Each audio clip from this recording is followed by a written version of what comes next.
Hello, good morning all.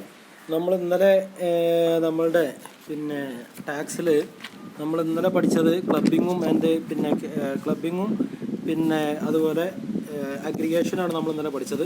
ഇന്ന് നമുക്ക് set off and carry ഫോർവേഡാണ് പഠിക്കാനുള്ളത്. അപ്പോൾ അതിൽ നിങ്ങൾ പഠിച്ചാൽ നിങ്ങളുടെ കഴിഞ്ഞ വർഷം പഠിച്ചതിൻ്റെ ഭാഗം തന്നെയാണ്. അതുകൊണ്ട് ഞാൻ കുറച്ച് ഫാസ്റ്റായിട്ട് പ്രധാനപ്പെട്ട കാര്യങ്ങൾ മാത്രമാണ് പറഞ്ഞു പോകുന്നുള്ളൂ. ചാപ്റ്റർ വളരെ ഇമ്പോർട്ടൻ്റ് ആണ്. നിങ്ങൾ ടെക്സ്റ്റ് ബുക്കിൽ നോക്കി വളരെ ഡീറ്റെയിൽ ആയിട്ട് അത് വായിച്ചു നോക്കണം.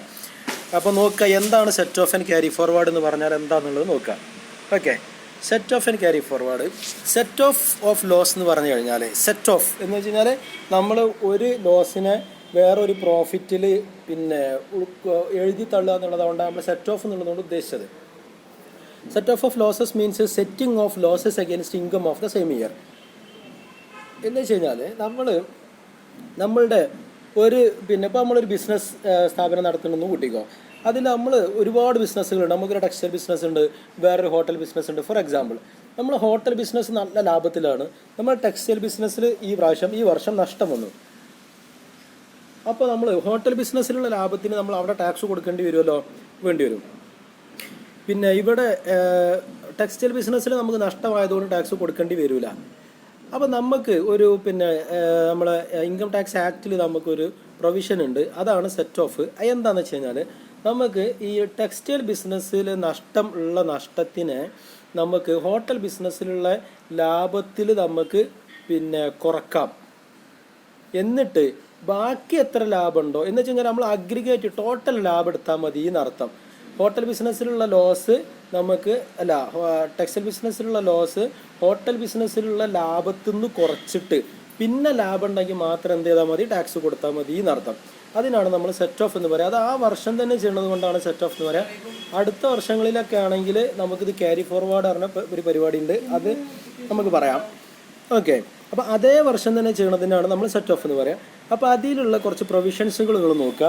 ഒന്ന്, set off under the same head. ഇപ്പോൾ ഞാൻ പറഞ്ഞതുപോലെ income from salary, income from business, income from capital gain, അതുപോലെ income from other source, house property, ഇങ്ങനെയുള്ള ഏതെങ്കിലും ഹെഡിൽ നമുക്ക് നഷ്ടം ഉണ്ടെങ്കിൽ അതേ ഹെഡിൽ നമുക്ക് വേറൊരു സോഴ്സ് ഓഫ് ഇൻകം കൂടി ഉണ്ടെങ്കിൽ നമുക്ക് എന്ത് ചെയ്യാൻ പറ്റും? നമുക്ക് ആ ഹെഡിൽ നമുക്ക് സെറ്റ് ഓഫ് ചെയ്യാൻ പറ്റും. അതാണ് സെയിം ഹെഡ് ഇൻ്റർ സോഴ്സ് അഡ്ജസ്റ്റ്മെൻറ്റ് എന്ന് പറയുന്നത്. പക്ഷെ അതിൽ ഇതിന് നമുക്ക് എക്സംഷൻസ് ഉണ്ട്. ലോസ് ഓഫ് സ്പെക്കുലേഷൻ ബിസിനസ് നമുക്ക് ഗെയിൻ ഓഫ് സ്പെക്കുലേഷൻ ബിസിനസ്സിൽ മാത്രമേ ചെയ്യാൻ പറ്റുള്ളൂ. വേറൊരു ഹെഡിലും അതേ ഹെഡിൻ്റെ താഴെ തന്നെ വേറെ ബിസിനസ് ഉണ്ടെങ്കിലൊന്നും പറ്റില്ല. അതുപോലെ ലോസ് ഓഫ് സ്പെസിഫൈഡ് ബിസിനസ്. നിങ്ങൾ ബിസിനസ് ഇൻകം പഠിച്ചപ്പോൾ അതിൻ്റെ അകത്ത് സ്പെസിഫൈഡ് ബിസിനസ്സുകൾ കുറേ പഠിച്ചിട്ടുണ്ടാവും. എന്താണ് കാര്യങ്ങളൊക്കെ അതിൻ്റെ അകത്ത് നിങ്ങൾ പഠിച്ചിട്ടുണ്ട്.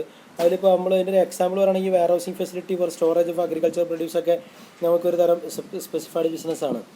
അങ്ങനെയുള്ള ഏതെങ്കിലും നിങ്ങൾ ഞാൻ കൂടുതൽ ഡീറ്റെയിൽ നിങ്ങൾക്ക് കിട്ടണമെന്നുണ്ടെങ്കിൽ നിങ്ങൾ പേജ് നമ്പർ 200 നോക്കിയാൽ മതി. അതിൻ്റെ ഡീറ്റെയിൽ ആയിട്ട് എന്താക്കിയിട്ടുണ്ട്, സ്പെസിഫൈഡ് ബിസിനസ്സിനെ കുറിച്ച് പറഞ്ഞിട്ടുണ്ട്. അപ്പോൾ അത്തരം സ്പെസിഫൈഡ് ബിസിനസ്സുകളിലുള്ള ലോസ് വേറെ സ്പെസിഫൈഡ് ബിസിനസ്സിൽ നിന്ന് മാത്രമേ സെറ്റ് ഓഫ് ചെയ്യാൻ പറ്റുള്ളൂ. അത് income from profit or gain of business എന്ന് പറഞ്ഞ ഹെഡിൻ്റെ അകത്ത് വേറെ ബിസിനസ്സിൽ നിന്നുള്ള പറ്റില്ല. നോൺ സ്പെസിഫൈഡ് ബിസിനസ്സിലൊന്നും സെറ്റ് ഓഫ് ചെയ്യാൻ പറ്റില്ല എന്നർത്ഥം. അപ്പോൾ നമുക്ക് ആ ഹെഡിൽ ബിസിനസ് ഇൻകം എന്ന് പറഞ്ഞ ഹെഡിൽ നമുക്ക് കുറേ ബിസിനസ്സുകളുണ്ട്. അതിലൊന്ന് സ്പെസിഫൈഡ് ബിസിനസ്സാണ്. അതിൽ നമുക്ക് ലോസ് ഉണ്ട് എങ്കിൽ അതിലുള്ള ലോസ് ബാക്കിയുള്ള നോൺ സ്പെസിഫൈഡ് ബിസിനസ്സിൻ്റെ പ്രോഫിറ്റിൽ സെറ്റ് ഓഫ് ചെയ്യാൻ പറ്റൂല എന്നർത്ഥം. മനസ്സിലായല്ലോ?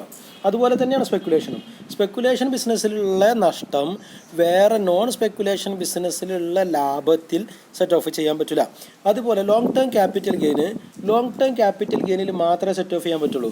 ആ ക്യാപിറ്റൽ ഗെയിൻ്റെ ഹെഡിൽ ഷോർട്ട് ടേം ക്യാപിറ്റൽ ഗെയിനും ലോങ് ടേം ക്യാപിറ്റൽ ഗെയിനും ഉണ്ടല്ലോ. പക്ഷേ ലോങ് ടേം ക്യാപിറ്റൽ ഗെയിൻ മാത്രമേ സെറ്റ് ഓഫ് ചെയ്യാൻ പറ്റുള്ളൂ. Short term capital gain set of ചെയ്യാൻ പറ്റില്ല. അതുപോലെ തന്നെയാണ് owning and maintaining horse races. അതിലുള്ള ലോസ് അതിൽ മാത്രമേ സെറ്റ് ഓഫ് ചെയ്യാൻ പറ്റുള്ളൂ.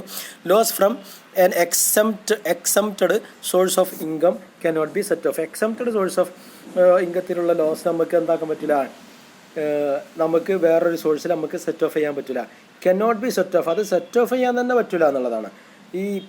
അത് ഈ എക്സംപ്റ്റഡ് സോഴ്സ് എന്നൊക്കെ പറയുമ്പോൾ ഫോർ എക്സാമ്പിൾ ഇപ്പോൾ AOP, നമ്മളൊരു AOP മെമ്പറാണ്, അസോസിയേഷൻ ഓഫ് പേഴ്സണിൽ നമ്മളൊരു മെമ്പറാണ്. അപ്പോൾ അസോസിയേഷൻ ഓഫ് പേഴ്സണിൽ നമ്മൾ മെമ്പർ ആകുമ്പോൾ അതിൽ ഉണ്ടാവുന്ന നഷ്ടം നമ്മളുടെ നഷ്ടമായിട്ടും അതിലുള്ള ലാഭം നമുക്ക് പ്രോഫിറ്റായിട്ടൊക്കെ നമുക്ക് കിട്ടും. അപ്പോൾ അതിൽ നമുക്ക് നഷ്ടം ഉണ്ടെങ്കിൽ ആസ് എ മെമ്പർ നമുക്ക് നഷ്ടം ഉണ്ടെങ്കിൽ ആ നഷ്ടം നമുക്ക് എന്താക്കാൻ പറ്റില്ല, വേറെ ഒന്നിൽ നമുക്ക് വേറൊരു പരിപാടിയിൽ നമുക്കത് സെറ്റ് ഓഫ് ആക്കാൻ പറ്റില്ല. നമ്മളുടെ വേറെ സെപ്പറേറ്റ് ആയിട്ടുള്ള നമ്മുടെ ഇൻകത്തിലൊന്നും സെറ്റ് ഓഫ് ആക്കാൻ പറ്റില്ല. ക്ലിയർ ആയല്ലോ? ഇനി രണ്ടാമത്തത് set of against income under other head. ഇപ്പോൾ നമ്മൾ പറഞ്ഞത് എന്താണ്, സെയിം ഹെഡാണ് നമ്മളിപ്പോൾ പറഞ്ഞത്. അപ്പോൾ നമ്മൾക്ക് എല്ലാ ലോസുകളും അതേ ഹെഡിൽ നമുക്ക് സെറ്റ് ഓഫ് ആക്കാം. കുറച്ച് എക്സംഷൻസ് ഉണ്ട്, എക്സംഷൻസ് നമ്മൾ പറഞ്ഞു. ഇനി അതർ ഹെഡിൽ വേറെ ഒരു ഹെഡ് ഓഫ് ഇൻകത്തിൽ നമുക്ക് ലോസ് ഉണ്ടെങ്കിൽ ആ ലോസ് വേറൊരു ഹെഡിൽ നമുക്ക് സെറ്റ് ഓഫ് ചെയ്യാൻ പറ്റും. ഓക്കെ, ഈ after setting of loss under the same head of income there still remains some losses. The remaining loss shall be set off against his income under any other head. പക്ഷെ അതിലും കുറച്ച് എക്സംഷൻസും കുറച്ച് important പോയിന്റ്സും ഉണ്ട്, അതൊന്ന് ശ്രദ്ധിക്കുക. Importance പോയിന്റ്സുകൾ ശ്രദ്ധിക്കുക.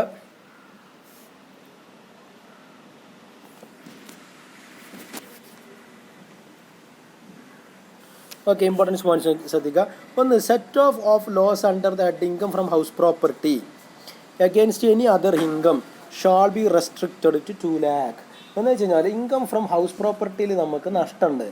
ആ നഷ്ടം വേറൊരു ഹെഡിൽ നമുക്ക് സെറ്റ് ഓഫ് ചെയ്യാം. പക്ഷെ അത് സെറ്റ് ഓഫ് ചെയ്യാൻ നമുക്ക് എത്ര പറ്റുള്ളൂ, മാക്സിമം 2 lakhs വരെ നമുക്ക് സെറ്റ് ഓഫ് ചെയ്യാൻ പറ്റുള്ളൂ. Okay, speculation loss cannot be set off. Speculation ബിസിനസ്സിലുള്ള ലോസ് നമുക്ക് നമ്മൾ നേരത്തെ പറഞ്ഞു അണ്ടർ ദ സെയിം ഹെഡിൽ നമ്മൾ പറഞ്ഞു, ആ ഹെഡിൽ തന്നെ അത് പറ്റില്ല. അത് ഏതിലേ പറ്റുള്ളൂ, സ്പെക്കുലേഷൻ ബിസിനസ് വേറെ ഉണ്ടെങ്കിൽ അതിൽ മാത്രമേ പറ്റുള്ളൂ എന്ന് പറഞ്ഞു. അപ്പോൾ സ്വാഭാവികമായിട്ടും നമുക്ക് വേറൊരു ഹെഡിലും എന്ത് ചെയ്യാൻ പറ്റില്ല, അത് ചെയ്യാൻ പറ്റില്ല.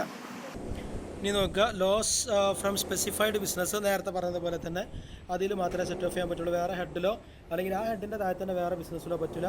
Loss of owning maintaining horse races, loss of business ഒരു profession cannot be set off against salary. അത് ശ്രദ്ധിക്കണം. ഈ പിന്നെ ബിസിനസ്സിലുണ്ടാവുന്ന നഷ്ടം അല്ലെങ്കിൽ പ്രൊഫഷനിൽ ഉണ്ടാവുന്ന നഷ്ടം എന്ത് ചെയ്യാൻ പറ്റില്ല, സാലറി ഇൻകത്തിൽ നമുക്ക് സെറ്റ് ഓഫ് ചെയ്യാൻ പറ്റില്ല. നിങ്ങളൊരു മോട്ടറിൻ്റെ ഇതിൻ്റെ സൗണ്ട് കേൾക്കണമെങ്കിൽ, ഡ്രില്ലിൻ്റെ ഒക്കെ സൗണ്ട് കേൾക്കണമെങ്കിൽ അത് നമ്മളെ ബിൽഡിങ് പൊളിക്കണതിൻ്റെ സൗണ്ടാണ് കേട്ടോ. നമ്മളെ കൊമേഴ്സ് ബിൽഡിങ് പൊളിച്ചുകൊണ്ടിരിക്കുകയാണ്, അതിൻ്റെ സൗണ്ടാണ്. അപ്പോൾ വേറൊന്നും വിചാരിക്കണ്ട കേട്ടോ. പിന്നെ ഉള്ളത്, any loss cannot be set off against winning from race lotteries. Winning from നമ്മൾ ലോട്ടറിയിലുള്ള നഷ്ടം എന്ന് വെച്ച് കഴിഞ്ഞാൽ ടിക്കറ്റ് വാങ്ങണ മാത്രമല്ല അതിലുള്ള നഷ്ടം ഉണ്ടാവുള്ളൂ. പിന്നെ അതേപോലെ ഹോഴ്സ് റേസിലുള്ള അതിലൊക്കെ നമുക്ക് എന്തെങ്കിലും നഷ്ടം ഉണ്ടെങ്കിൽ that cannot be set of. അത് നമുക്ക് സെറ്റ് ഓഫ് ചെയ്യാനേ പറ്റില്ല. ക്ലിയർ ആയാലും നമ്മൾ നേരത്തെ അപ്പുറത്തും നമ്മൾ അതുപോലെ പറഞ്ഞിട്ടുണ്ട്. ഇനി നോക്കുക, സ്പെക്കുലേഷൻ ലോസ്. അടുത്തൊരു ഇമ്പോർട്ടൻ്റ് പോയിൻ്റാണ് സ്പെക്കുലേഷൻ ലോസ്. ഈ സ്പെക്കുലേഷൻ ലോസിൻ്റെ പ്രത്യേകത can be set of only against profit and gains if any of another speculation business. വേറെ സ്പെക്കുലേഷൻ ബിസിനസ്സിൽ മാത്രമേ എന്ത് ചെയ്യാൻ പറ്റുള്ളൂ, അത് സെറ്റ് ഓഫ് ചെയ്യാൻ പറ്റുള്ളൂ, വേറൊരു ഹെഡിലും പറ്റില്ല. അതൊക്കെ നമ്മൾ നേരത്തെ പറഞ്ഞു. ലോസ് ഫ്രം സ്പെസിഫൈഡ് ബിസിനസ് പറഞ്ഞു, loss from the activity of owning and maintaining horse races പറഞ്ഞു. അതൊക്കെ നമുക്ക് എന്ത് ചെയ്യാൻ പറ്റുള്ളൂ, പിന്നെ ഈ ആ ഹെഡിൽ മാത്രമേ നമുക്കത്, പിന്നെ അതേ ഇതുണ്ടെങ്കിൽ മാത്രമേ നമുക്ക് എന്ത് ചെയ്യാൻ പറ്റുള്ളൂ, പിന്നെ നമുക്ക് സെറ്റ് ഓഫ് ചെയ്യാൻ പറ്റുള്ളൂ. പിന്നെ അതുപോലെ losses of lottery, cross word puzzles, gambling and games, പിന്നെ ഓർ ബെറ്റിംഗ് എക്സെട്ര അങ്ങനെയുള്ള സംഗതികളൊക്കെ ആണെങ്കിൽ പിന്നെ നമുക്ക് എന്ത് ചെയ്യാൻ പറ്റുള്ളൂ,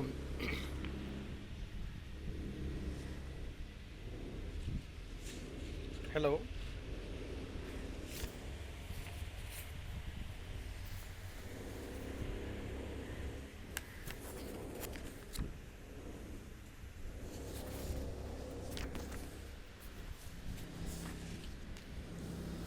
അപ്പോൾ ഈ പറഞ്ഞ സംഭവങ്ങളുണ്ടല്ലോ, അപ്പോൾ നമ്മൾ ഈ losses of lottery, cross word puzzles, gambling, card games or betting etcetera അതൊന്നും നമുക്ക് സെറ്റ് ഓഫ് ചെയ്യാനേ പറ്റില്ല. അതൊക്കെ നമ്മൾ നേരത്തെ തൊട്ട് മുമ്പത്തേതിൽ നമ്മൾ പറഞ്ഞു. ഇങ്ങനെയുള്ള സംഗതികൾ നമുക്ക് ഈ ലോട്ടറിയിലൊക്കെ നമുക്ക് ആകെ ടിക്കറ്റ് വാങ്ങുന്ന ഒരു എക്സ്പെൻസല്ലേ ഉണ്ടാവുള്ളൂ. ആ ടിക്കറ്റ് വാങ്ങുന്ന എക്സ്പെൻസ് നമുക്ക് ടിക്കറ്റ് പിന്നെ ലോട്ടറി അടിച്ചിട്ടില്ല എന്ന് കരുതിക്കാണ്ട് നമ്മൾ വേറെ ഇൻകത്തിൽ അത് എന്താക്കാൻ പറ്റില്ല, നമുക്ക് സെറ്റ് ഓഫ് ചെയ്യാൻ പറ്റില്ല. അതുപോലെ loss of association of persons or body of individual. നമ്മൾ അസോസിയേഷൻ ഓഫ് പേഴ്സണിൻ്റെ ഒരു ഭാഗമാണ് അല്ലെങ്കിൽ ബോഡി ഓഫ് ഇൻഡിവിജ്വലിൻ്റെ ഭാഗമാണ്, അതിൽ നമുക്ക് നഷ്ടം വന്നു. അങ്ങനെയാണെങ്കിൽ അത് നമ്മളുടെ പേഴ്സണൽ ഇൻകത്തിൽ എന്താക്കാൻ പറ്റില്ല, നമുക്ക് സെറ്റ് ഓഫ് ചെയ്യാൻ പറ്റില്ല. അത് നമ്മൾ നേരത്തെ പറഞ്ഞപ്പോൾ പറഞ്ഞു. ഇതാണ് സെറ്റ് ഓഫിൻ്റെ പ്രധാനമായിട്ടുള്ള പോയിന്റ്സുകളും സെറ്റ് ഓഫുമായി ബന്ധപ്പെട്ട കാര്യങ്ങൾ. ഇനി ക്യാരി ഫോർവേഡ് ഉണ്ട്. ആ ക്യാരി ഫോർവേഡ് ഞാൻ നിങ്ങൾക്ക് വിട്ടുതരികയാണ്. അത് ഇതുപോലെ സിമ്പിളാണ്. ഓരോന്നും പിന്നെ എത്ര വർഷം ഓരോരോ ഹെഡിലുണ്ടാണ് ഇൻകംസ് അല്ല ലോസസ് എത്ര വർഷം വരെ ക്യാരി ഫോർവേഡ് ചെയ്യാം, പിന്നെ ക്യാരി ഫോർവേഡ് ചെയ്ത് കഴിഞ്ഞാൽ ഏതൊക്കെ ഇൻകത്തിൻ്റെ അകത്ത് അത് നമുക്ക് സെറ്റ് ഓഫ് ചെയ്യാം എന്നുള്ളതാണ്. അത് നിങ്ങളൊന്ന് വായിക്കുക, ഇന്ന് തന്നെ വായിക്കണം. നാളെ ഞാൻ വേറെ വീഡിയോ ഇടും, അപ്പോൾ നാളേക്കൊക്കെ വെക്കരുത്. ഇന്ന് ഇതിൻ്റെ ചോദ്യം ഫില്ല് ചെയ്യുക. That's all. Thank you.